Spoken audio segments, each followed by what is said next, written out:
అందరికీ నమస్కారం. Let me introduce my self. My name is Krishna Teja. నా పేరు కృష్ణ తేజ అండి. 2015 బ్యాచ్ ఐఏఎస్ ఆఫీసర్ని. నాకు ఇచ్చిన టాపిక్ వచ్చేసి ఎడ్యుకేషన్ గురించి మాట్లాడమన్నారు. I just thought I will share one of my lifetime experience about education. అందరిలానే నేను 10th టాపర్ని అయ్యాను, ఇంజనీరింగ్ టాపర్ని అయ్యాను. 10th ఇంటర్మీడియట్ ఇంజనీరింగ్ టాపర్ని అయిన తర్వాత ఆంధ్రాలో ప్రతి స్టూడెంట్ లానే నాకు కూడా ఒక మల్టీనేషనల్ కంపెనీలో లక్షల్లో శాలరీతో ఒక మంచి జాబ్ వచ్చింది. నేను చాలా హ్యాపీగా జాబ్ చేస్తున్న టైంలో ఆ దేవుడు నాకు ఒక రూమ్మేట్ని ఇచ్చాడు. నిజం చెప్పాలంటే మా రూమ్మేట్కి అనమాట ఐఏఎస్ అవ్వాలన్న ఒక కోరిక. ఒకరోజు మా రూమ్మేట్ నాతో చెప్పాడు, తేజ నాకు ఐఏఎస్ అవ్వాలని ఉంది అని చెప్పాడు. నేను వెంబటనే ఏంటి ఐఏఎస్ అని అడిగాను. వెంబటనే వాడు నాతో అన్నాడు, జిల్లా కలెక్టర్ అవ్వాలని ఉంది అన్నాడు. నేను అప్పుడు వాడిని అడిగా, ఏంటి దాని ప్రత్యేకత, ఇక్కడ నీకు మంచి శాలరీ వస్తుంది కదా అంటే, అప్పుడు ఫస్ట్ టైం వాడు చెప్పాడు, ఒక ఐఏఎస్ అవుతే, ఒక జిల్లా కలెక్టర్ అవుతే జనాలకి ఏ విధంగా సేవ చేయొచ్చు అని చెప్పేసి. వాడు నిజం చెప్పాలంటే నన్ను మోటివేట్ చేసి వాడితో పాటు నన్ను కూడా తీసుకువెళ్ళి ఒక కోచింగ్ ఇన్స్టిట్యూట్లో ఐఏఎస్ చదవటం కోసం జాయిన్ చేశాడు. నేను వాడు ప్రతిరోజు ఈ ఐఏఎస్ కోసం కోచింగ్ ఇన్స్టిట్యూట్కి వెళ్ళి చదువుకొని రావటం జరిగింది. నేను ఎప్పుడైతే రోజు ఐఏఎస్ కోచింగ్కి వెళ్ళి వస్తున్నానో నాకు చిన్నగా అర్థమైంది, ఐఏఎస్ ఒక ఉద్యోగం కాదు, ఒక సేవ అని. నేను కూడా చాలా నీట్గా, చాలా కాన్సన్ట్రేటెడ్గా ఐఏఎస్ ఎగ్జామ్కి చదవటం మొదలుపెట్టాను. అలా ఫస్ట్ టైం నేను ఐఏఎస్ ఎగ్జామ్ రాశాను. నేను ఫెయిల్ అయ్యాను. నేను ఫెయిల్ అయినప్పుడు నేను అనుకున్నాను, నాకు జాబ్ చేసే టైంలో బాగా చదువుకోవటానికి టైం దొరకపోవటం వల్ల నేను ఫెయిల్ అయ్యాను అనుకొని నేను జాబ్ రిజైన్ చేసి నెక్స్ట్ 1 year మొత్తం 24 గంటలు ఐఏఎస్ కోసమే ప్రిపేర్ అయ్యి సెకండ్ టైం నేను ఐఏఎస్ ఎగ్జామ్ రాశాను. సెకండ్ టైం నేను ఫెయిల్ అయ్యా. సెకండ్ టైం ఫెయిల్ అయినప్పుడు నేను అనుకున్నాను, నేను 10th టాపర్ని, ఇంటర్మీడియట్ టాపర్ని, ఇంజనీరింగ్ టాపర్ని, నేను ఎలా ఫెయిల్ అవుతాను, ఇది ఒక బ్యాడ్ లక్ అయి ఉంటుందని చెప్పి ఇంకొక సంవత్సరం 24 గంటల ఐఏఎస్ కోసం చదివి ఇంకొక సంవత్సరం చదివిన తర్వాత 3వసారి ఐఏఎస్ ఎగ్జామ్ రాశా. 3వసారి కూడా నేను ఫెయిల్ అయ్యా. మీరందరూ అబ్జర్వ్ చేస్తే ఆ దేవుడు నాకు జీవితంలో 3 పెద్ద సక్సెస్లు ఇచ్చాడు. 10వ తరగతి పెద్ద సక్సెస్ అయింది, ఇంటర్మీడియట్ పెద్ద సక్సెస్, ఇంజనీరింగ్ పెద్ద సక్సెస్. వెంబటనే అదే దేవుడు నాకు జీవితంలో 3 ఫెయిల్యూర్స్ కూడా ఇచ్చాడు. ఐఏఎస్ 1వసారి ఫెయిల్ అయ్యాను, 2వసారి ఫెయిల్ అయ్యాను, 3వసారి ఫెయిల్ అయ్యాను. ఎంత తెలియగలవాడికైనా 3 సార్లు ఫెయిల్యూర్ వచ్చిన తర్వాత వాళ్ళలోని కాన్ఫిడెన్స్ లెవెల్స్ అంతా కిందకి వెళ్ళిపోతాయి, వాడి మోటివేషన్ లెవెల్స్ అంతా కిందకి వెళ్ళిపోతాయి. నాకు అసలు అర్థం కాలేదు, నేనేంటి, నాకేంటి 3 సార్లు ఫెయిల్యూర్ రావటం ఏంటి అని చెప్పేసి. దాదాపు 1 నెల నాలో నేను చెక్ చేసుకున్నాను, ఎందుకు నాకు ఈ ఫెయిల్యూర్ వస్తుంది అని చెప్పేసి. ఆ నెల రోజుల్లో నాలో నాకు ఒక తప్పు కూడా కనిపించలేదు. తర్వాత ఇంకొక నెల రోజులు నా ఫ్రెండ్స్ ఇంటికి వెళ్ళి ఫ్రెండ్స్ని అడిగాను అనమాట, అరే మీకు తెలుసు కదా నేను ఐఏఎస్ ప్రిపేర్ అవుతున్నాను, మీకు తెలుసా నేను ఎందుకు ఈ ఎగ్జామ్లో ఫెయిల్ అవుతున్నాను అని అడిగా. ఫ్రెండ్స్ అందరు నాతో ఉంటారు, తేజ నువ్వు తెలియగలవుడివి, నీకు బాగా గుర్తుంటాయి, నీకు కాన్సెప్చువల్ క్లారిటీ చాలా ఎక్కువ, మాకు అర్థం కావట్లేదురా నీకు ఎందుకు ఫెయిల్యూర్ వస్తుందో అని చెప్పారు. దాదాపు 1 నెల నాకు నేను పరిశీలించుకుంటే నాకు ఒక తప్పు కనిపించలేదు. ఇంకొక నెల నా స్నేహితులను అడిగినా నాకు ఒక తప్పు కనిపించలేదు. ఇంక నేను ఒక డెసిషన్కి వచ్చాను, ఐఏఎస్ నాకు రావటం కొంచెం కష్టమే అని చెప్పేసి. ఆ డెసిషన్కి వచ్చిన తర్వాత నేను ఒక ఐటీ కంపెనీకి జాబ్ కోసం అప్లై చేశాను. నాకున్న యూనివర్సిటీ క్రెడెన్షియల్స్కి నాకు వెంబటనే ఐటీ కంపెనీలో మంచి జాబ్ కూడా వచ్చింది. నాకు ఈ జాబ్ వచ్చిన విషయం నేను నా ఫ్రెండ్స్ అందరికీ ఫోన్ చేసి చెప్పానమాట, అరే ఇంకా నేను ఐఏఎస్ ఎగ్జామ్ రాయట్లేదు, ఐటీ జాబ్కి తిరిగి వెళ్ళిపోతున్నాను అని చెప్పేసి. నేను ఎప్పుడైతే ఈ విషయం నా ఫ్రెండ్స్కి చెప్పానో, నా ఫ్రెండ్స్ నుంచి ఈ విషయం నా శత్రువులకు కూడా వెళ్ళింది, నా ఎనిమీస్కి కూడా తెలిసింది.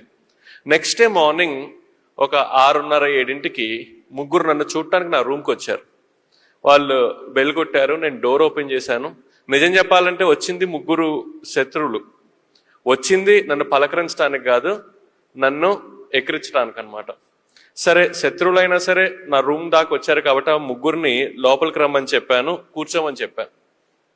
అందులో ఫస్ట్ శత్రువు నాతో కూర్చున్న తర్వాత, తేజ నువ్వు చాలా మంచి పని చేసావు, నీకు ఐఏఎస్ రావటం కష్టమే, నీకు ఐటీ జాబ్ చాలా కరెక్ట్ అన్నాడు. నేను ఓకే అని చెప్పాను. రెండో శత్రువు అన్నాడు, తేజ నీకు ఐఏఎస్ అసలు రాదు, నీకు ఐటీ జాబే కరెక్ట్ అన్నాడు. నేను సరే అన్నా. మూడో శత్రువు అన్నాడు, తేజ నీకు ఐటీ జాబ్ కరెక్ట్ అన్నాడు. నేను సరే అన్నా. ఆ ముగ్గురు శత్రువులు నాతో మాట్లాడిన తర్వాత నేను ఆ ముగ్గురితో చెప్పాను, నాకు తెలుసు నాకు ఐఏఎస్ రావటం కష్టమే అని. కాకపోతే నాకు అర్థం కానిది ఏంటంటే ఎందుకు నాకు ఐఏఎస్ రావటం కష్టం అని. అప్పుడు ఫస్ట్ శత్రువు నాతో చెప్పాడు, తేజ ఏం లేదు, ఐఏఎస్ ఎగ్జామ్లో 2000 మార్క్స్కి రిటర్న్ ఎగ్జామినేషన్, నీ హ్యాండ్ రైటింగ్ కొంచెం బాగోదు కదా, అందుకని నీకు తక్కువ మార్క్స్ వస్తున్నాయి, అందుకని నీకు ఐఏఎస్ రావట్లేదు అని చెప్పాడు. వాడు చెప్పింది నిజమే, నా హ్యాండ్ రైటింగ్ బాగోదు, కాకపోతే నాకు తెలియంది ఏంటంటే నా హ్యాండ్ రైటింగ్ కారణం వల్ల నాకు ఐఏఎస్ రావట్లేదన్న ఒక విషయం. రెండో శత్రువు నాతో చెప్పాడు, తేజ ఐఏఎస్ ఎగ్జామ్లో 2000 మార్క్స్కి రిటర్న్ ఎగ్జామ్ కదా, ఏదైనా క్వశ్చన్ ఇస్తే దానికి సమాధానం నువ్వు 1వ పాయింట్ 2వ పాయింట్ 3వ పాయింట్ అని పాయింట్ వైజ్ రాస్తావు, కానీ ఐఏఎస్లో మంచి మార్క్స్ రావాలంటే ఒక విషయం మంచి లాంగ్వేజ్లో కథలాగా రాస్తే ఎక్కువ మార్క్స్ వస్తాయి, నీకు అది తెలియదు అని చెప్పాడు. వాడు చెప్పింది కరెక్టే. నేను ఇంజనీరింగ్ స్టూడెంట్ని, ఏదైనా క్వశ్చన్ ఇస్తే 1వ పాయింట్ 2వ పాయింట్ 3వ పాయింట్ ఎట్లా రాయాలో నాకు తెలుసు, కానీ ఒక విషయం మంచి భాషలో ఒక ఆర్ట్స్ స్టూడెంట్ రాసే విధంగా రాయటం నేను ఎప్పుడు నేర్చుకోలేదు, నాకు తెలియదు. మూడో శత్రువు చెప్పాడు, తేజ నువ్వు ఏం మాట్లాడినా చాలా సూటిగా మాట్లాడతావు, కానీ ఇంటర్వ్యూలో చాలా డిప్లొమాటిక్ గా మాట్లాడితేనే మంచి మార్క్స్ వస్తాయి, అది నీకు తెలియదు, అందుకని నీకు ఐఏఎస్ రావట్లేదు అని చెప్పాడు. అట్లా 3 శత్రువులు నాకు 3 కారణాలు చెప్పి వాళ్ళు తిరిగి వెళ్ళిపోయారు.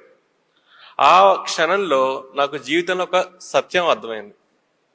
ఏంటి అంటే మన జీవితంలో పాజిటివ్స్ ఏంటో తెలుసుకోవాలి అంటే మనం ఎవరిని అడగాలి? మన ఫ్రెండ్స్ని అడగాలి. అదే మన జీవితంలో నెగిటివ్స్ ఏంటో తెలుసుకోవాలంటే మనం అడగాల్సింది డైరెక్ట్గా వెళ్ళి మన శత్రువుల్ని. కారణం ఏంటి? మన శత్రువుల యొక్క పనేంటి? 24 గంటలు మనల్ని అబ్జర్వ్ చేస్తూ మనలో ఉన్న నెగిటివ్స్ ఐడెంటిఫై చేయటం మన శత్రువుడు పని. సో మనకన్నా మనలో ఉన్న నెగిటివ్స్ ఎవరికి తొందరగా తెలుస్తాయి? మన శత్రువులకి. నాకు నా శత్రువుల కారణం వల్ల చాలా క్లియర్గా అర్థమైంది నాకు ఐఏఎస్ రాంది 3 కారణాలు. హ్యాండ్ రైటింగ్, నేను సమాధానం ఎలా రాస్తున్నాను అనే విషయం మీద, నేను మాట్లాడే విషయం మీద. వెంబటనే నేను మా నాన్నగారికి ఫోన్ చేశా, నాన్నగారు నాకు ఇంకొక సంవత్సరం కూడా కావాలి, నేను ఇంకోసారి కూడా ఐఏఎస్ రాద్దామని. వెంబటనే మా నాన్నగారు తిట్టారనమాట, ఇంకేంటి 3 సార్లు నువ్వు ఫెయిల్ అయ్యావు, ఇంకా నువ్వు రిస్క్ తీసుకోవద్దు, వెళ్ళి జాబ్లో జాయిన్ అవ్వు అని చెప్పి. తర్వాత మా అమ్మకి ఫోన్ చేశా, మా అమ్మ కూడా తిట్టింది. అప్పుడు నేను మా అక్కకి చేసి మా అక్కని అడిగా, అక్క అమ్మని నాన్నకి కన్విన్స్ చేసి నాకు 1 సంవత్సరం ఇప్పించు, దాని తర్వాత మీరేం చెప్తే అది చేస్తా అని చెప్పా. మా అక్క మా అమ్మ మా నాన్నకి కన్విన్స్ చేసి నాకు 1 సంవత్సరం నాకు ఇప్పించింది. అట్లా నా చేతికి 1 సంవత్సరం టైం వచ్చింది. 3 కారణాలు వచ్చాయి. ఫస్ట్ కారణం హ్యాండ్ రైటింగ్. నేను హ్యాండ్ రైటింగ్ కోసం వెతుకుతున్న సమయంలో ఒక రోడ్డు మీద ఒక ఇంటి ముందు ఒక బోర్డు ఉంది, ఇక్కడ హ్యాండ్ రైటింగ్ నేర్పబడును అని చెప్పి. నేను బండి తీసుకెళ్ళి అక్కడ ఆఫ్ చేసి బెల్ కొట్టాను. ఒక టీచర్ బయటకు వచ్చింది. నేను ఆ టీచర్ని అడిగాను, టీచర్ నాకు హ్యాండ్ రైటింగ్ నేర్పిస్తారా అని అడిగాను. కాబట్టి నా టీచర్ అంది, ఇబ్బంది లేదండి, మీ అబ్బాయినో అమ్మాయినో తీసుకురండి, నేను నేర్పిస్తానంది. సో నేను అన్నాను, మా అబ్బాయికో అమ్మాయికో కాదండి, నాకు హ్యాండ్ రైటింగ్ నేర్చుకునే ఆమె షాక్ అయింది. ఇదేంటి 6 అడుగులుండి 25 వయసు ఉండి ఒకడు వచ్చి నేను హ్యాండ్ రైటింగ్ నేర్పించమంటున్నాడు అని చెప్పి. నేను ఆ టీచర్కి అర్థమయ్యే విధంగా చెప్పా, టీచర్ నేను ఇట్లా ఐఏఎస్ అవుదాం అనుకుంటున్నాను, నా హ్యాండ్ రైటింగ్ కొంచెం బాగోదు, so I want to improve my hand writing అని. ఆమె నాకు 1 నెల రోజులు హ్యాండ్ రైటింగ్ నేర్పించింది. తర్వాత సంవత్సరం ప్రతిరోజు 2 గంటలు నేను హ్యాండ్ రైటింగ్ మాత్రమే ప్రాక్టీస్ చేశాను. ఈ రోజు నేను నా ఆఫీస్లో నేను ఏమైనా ఫైల్ మీద రాస్తే మా క్లర్క్ కానీ నాతో పనిచేసే వాళ్ళు కానీ అడుగుతారు, సార్ ఇది ప్రింట్అవుటా హ్యాండ్ రైటింగ్ అని చెప్పి. ఆ విధంగా నేను నా హ్యాండ్ రైటింగ్ని మార్చుకున్నాను. రెండోది, ఒక సమాధానం ఒక ఆన్సర్ ఎలా రాయాలనే విషయం. ఆల్రెడీ ఐఏఎస్ వచ్చిన ఒక మేడం ఉంది, బాలలత మేడం అని చెప్పేసి. నేను ఆ మేడం ఇంటికి వెళ్ళి, మేడం నాకు ఒక క్వశ్చన్కి ఆన్సర్ ఎలా రాయాలో గైడ్ చేస్తారా అని అడిగాను. మేడం రేపు రా అంది. నేను రేపు వెళ్ళి మేడంని కలిసా. మళ్ళీ రేపు రా అంది. మళ్ళీ నెక్స్ట్ డే వెళ్ళి మేడంని కలిసా. అట్లా 1 వీక్ మేడం నెక్స్ట్ డే అంది. నేను మేడం చెప్పిన స్థలంలో మేడం చెప్పిన సమయానికి వెళ్ళి మేడంని కలిసా.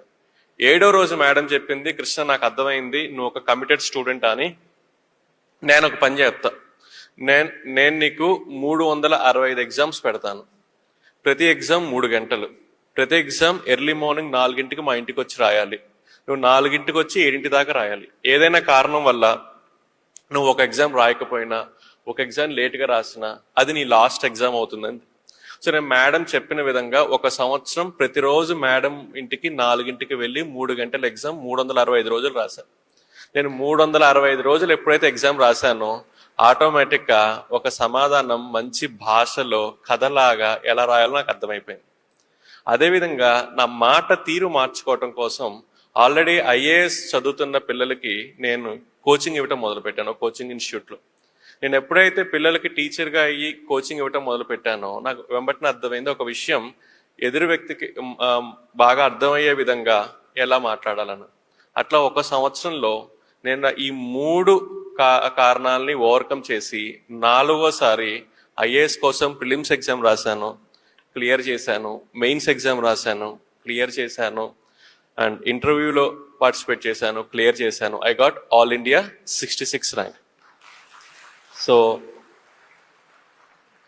దాని తర్వాత I got Kerala cadre. So first 9 years I have to work in Kerala. అలా నేను అలపిలో 2 years సబ్ కలెక్టర్గా పనిచేశాను. తర్వాత 4 years కేరళ టూరిజం డైరెక్టర్గా. I was the youngest director general of Kerala tourism and the longest surviving director general of Kerala tourism for 4 years. దాని తర్వాత I worked in Alleppey. So మీ అందరికీ తెలుసు ఐఏఎస్ జీవితంలోనే చాలా ఇంపార్టెంట్ అయిన పోస్ట్ జిల్లా కలెక్టర్ అన్న పోస్ట్. నేను 2015లో ఐఏఎస్ అయినప్పటి నుంచి నేను బాగా ఎదురు చూస్తున్న ఒక నిమిషం, నేను ఎప్పుడు జిల్లా కలెక్టర్ అవుతాను అని చెప్పేసి. అట్లా 2015 నుంచి నేను ఎదురు చూస్తుంటే 2022 ఆగస్టు 2వ తారీఖు నాకు ఈవినింగ్ 7:30కి ఒక ఫోన్ వచ్చింది, రేపు పొద్దున వెళ్ళి అలపిలో జిల్లా కలెక్టర్గా ఛార్జ్ తీసుకో అని చెప్పేసి. అట్లా ఆగస్టు 3వ తారీఖు 2022 నేను ఆలప్పుడాలో జిల్లా కలెక్టర్గా ఛార్జ్ తీసుకున్నాను. జిల్లా కలెక్టర్గా ఛార్జ్ తీసుకున్న తర్వాత నేను బాగా ఈగర్గా వెయిట్ చేస్తున్న ఒక క్షణం, నేను జిల్లా కలెక్టర్ అన్న పోస్ట్లో సైన్ చేయబోతున్న ఫస్ట్ ఫైల్ ఏదై ఉండొచ్చు అని చెప్పేసి. అట్లా బాగా ఈగర్గా వెయిట్ చేస్తున్నప్పుడు ఒక క్లర్క్ ఒక ఫైల్ పట్టుకుని ఒక క్యాబిన్లోకి వచ్చింది. నేను క్లర్క్ని అడిగాను ఏంటి ఆ ఫైల్ అని చెప్పేసి. అప్పుడు ఆ క్లర్క్ చెప్పింది, సార్ వర్షాలు పడుతున్నాయి కదా, రేపు పిల్లలకి హాలిడే ఇచ్చే ఫైల్ సార్ అంది. సో నా జీవితంలో జిల్లా కలెక్టర్గా నేను సైన్ చేసిన ఫస్ట్ ఫైల్ ఏంటయ్యా అంటే పిల్లలకి హాలిడే డిక్లేర్ చేయటం. నార్మల్లీ పిల్లలకి హాలిడే ఇస్తేనే వాళ్ళు భయంకరంగా సంతోషంగా ఫీల్ అవుతారు. అది ఫస్ట్ ఫైల్, ఫస్ట్ సిగ్నేచరే హాలిడే ఇస్తే they were very very happy. So జిల్లా కలెక్టర్ ఫస్ట్ ఫైలే పిల్లలకి హాలిడే డిక్లేర్ చేయటం అనేది ఒక పెద్ద న్యూస్ అయిపోయింది అనమాట. సో అలపిలో ఉన్న పిల్లలందరూ నన్ను చాలా హ్యాపీగా థ్యాంక్ యూ కలెక్టర్ మామయ్య అని చెప్పేసి ఫేస్బుక్లో they started sharing their happiness that I declared a holiday to them. అట్లా ఒక 2 weeks తర్వాత ఒక అమ్మాయి నన్ను చూడటానికి వచ్చింది. నేను నన్ను అడిగాను ఏంటమ్మాయి ఇంటికి వచ్చావు అంటే, అమ్మాయి చెప్పింది అందరూ మిమ్మల్ని కలెక్టర్ మామయ్య అని పిలుస్తున్నారు కదా, సో నేను కూడా ఒక చనువు తీసుకొని మిమ్మల్ని ఒక సహాయం కోసం వచ్చాను అంది. ఏం సహాయం కావాలి అన్నాను. అప్పుడు అమ్మాయి నాతో చెప్పింది, మా నాన్నగారు కోవిడ్ టైంలో చనిపోయారు, నాకు నర్సింగ్ చదువుకోవాలని చెప్పి చాలా కోరిక, కానీ మా అమ్మకి నర్సింగ్ ఫీ పే చేసే స్థితి ఈరోజు ఈ నర్సింగ్కి ఫీ పే చేసే పరిస్థితి ఈరోజు మా ఇంట్లో లేదు అని చెప్పింది అనమాట.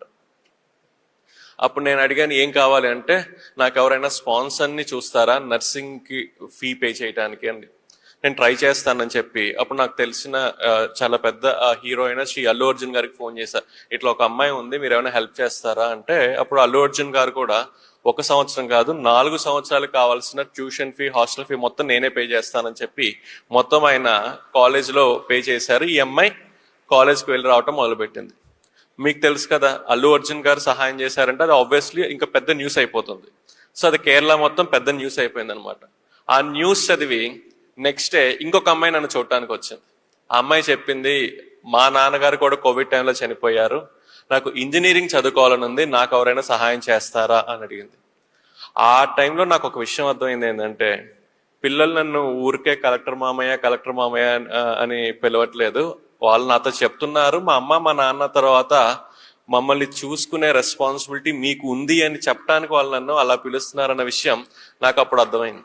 అప్పుడు నేను నా మనసులో ఒక మాట అనుకున్నాను, నేను అలపికి జిల్లా కలెక్టర్గా ఉన్న టైంలో అలపిలో ఎంతమంది పిల్లలకైతే కోవిడ్ టైంలో అమ్మా నాన్న చనిపోయారో వాళ్ళందరికీ వాళ్ళు చదువుకునేదాకా స్పాన్సర్ని ఐడెంటిఫై చేసి ఇస్తాను అని చెప్పేసి నేను ఆ మనసులో ఆ మాట అనుకున్నప్పుడు నాకున్న ఒక ఊహ ఏంటంటే ఒక 20-30 మంది పిల్లలకి అయి ఉంటారు అమ్మ నాన్న చనిపోయింది అని.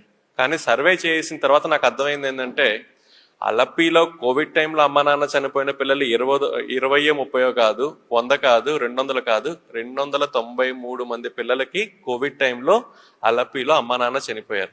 కానీ మనసులో ఒక మాట తీసుకున్నాను కాబట్టి వాళ్ళ కోసం నేను ట్రై చేయటం మొదలుపెట్టాను. 6 నెలల్లో 293 మందికి వాళ్ళు చదువుకునేదాకా స్పాన్సర్ని ఐడెంటిఫై చేసి వాళ్ళకి ఇచ్చిన తర్వాతే నేను అలపి నుంచి మారి త్రిశూర్లో ఛార్జ్ తీసుకున్నాను. సో ఒక మాటలో చెప్పాలంటే అలపిలో there is no Covid orphan who can discontinue his studies because of financial issues. So Alleppey నుంచి నేను త్రిశూర్కి వెళ్ళంగానే అగైన్ పిల్లలందరికీ ఒక ఎక్స్పెక్టేషన్ ఉంటుంది. ఎందుకంటే అలపిలో కోవిడ్ అందరికీ నేను హెల్ప్ చేశాను కాబట్టి త్రిశూర్లో కూడా. సో త్రిశూర్లో 609 పిల్లలు ఉన్నారనమాట. ఈ 609 పిల్లలకి కూడా వాళ్ళు చదువుకునేదాకా సహాయం చేసే స్పాన్సర్ని నేను వాళ్ళకి ఇచ్చేసాను. సో టోటల్ చూసుకుంటే అలపి అండ్ త్రిశూర్ అరౌండ్ 1000 పిల్లలకి మేము హెల్ప్ చేసాం.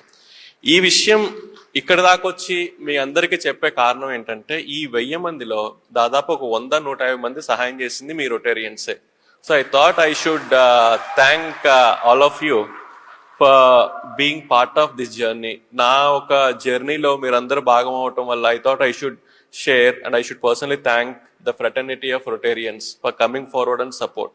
And చాలా కొంత టైంలో ఒక్కొక్కరు ఇండివిజువల్గా స్పాన్సర్ చేశారు, కొన్నిసార్లు రోటరీ యాజ్ ఎ బ్రాంచెస్గా స్పాన్సర్ చేసినాయి. But they came forward with welcoming hand. So thank you so much. So ఇవన్నీ మీకు చెప్పడానికి కారణం ఏంటంటే మీరు ఉన్న ప్లేస్లో కూడా ఇదే ఒక అవసరంతో పిల్లలు ఉన్నారు. అలపిలోనే కాదు పిల్లలకి అమ్మా నాన్న చనిపోయింది, త్రిశూర్లోనే కాదు పిల్లలకి కోవిడ్ టైంలో అమ్మా నాన్న చనిపోయింది. ఈవెన్ విజయవాడలో కూడా నాకు తెలిసి ఇదే ఒక పరిస్థితి ఉంటుంది, గుంటూరులో కూడా ఇదే పరిస్థితి ఉంటుంది, మీరున్న ఏరియాస్ కూడా ఇదే పరిస్థితి ఉంటుంది. So wherever it is possible try to support this children. There are this children, okay, covid కారణం వల్ల ఇబ్బంది పడుతున్న పిల్లలు ఉన్నారు. So they need your support. Looking forward and thank you so much for giving me this opportunity and hope I made it short and interactive. Thank you so much.